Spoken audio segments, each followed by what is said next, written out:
Is Derek Carr the guy? Yeah. I've always believed that. And you know what?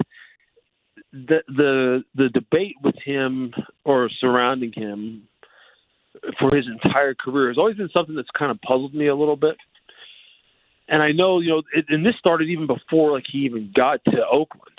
I mean, there was always been this, at first it was just the ridiculous, his brother wasn't very good. And it's like, well, who cares? I mean, what does that have to do with him?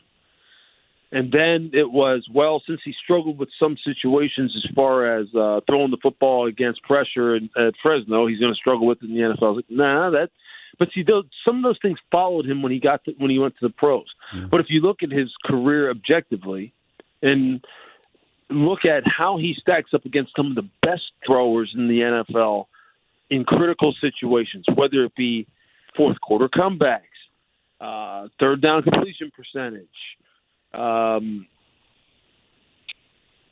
completion percentage in the red zone or passer rating in the red zone. This guy is right up. He's top 5, top 8 throughout the course of his career, and in particular last year. And I think he's someone who right now is so comfortable with what John is doing from an offensive perspective.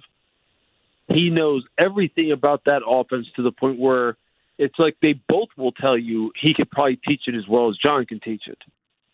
That I think you're going to see him play. You're going to see him play the best football he's played yet. And he's going to take guys like Henry Ruggs and take guys like Brian Edwards, who was basically the hero last night, and he's going to make them better players. So that's really, I think, what's next for Derek. Not just how much further he can take his game statistically, but how much better he can make everyone around him, how much he can elevate the people around him, because that's truly how we really, when it really comes down to it, that's how we really measure greatness at the quarterback position is, numbers are numbers, and I get it, and some numbers have more importance than others, but it's really about how much better do you make your team, and how much better do you make the guys on offense as far as elevating their level of play, and he realizes that. I asked him that specific question when we talked to them before the Monday night game, and he's very aware of it, and I thought you saw it happen last night, and I think you're going to continue to see it happen.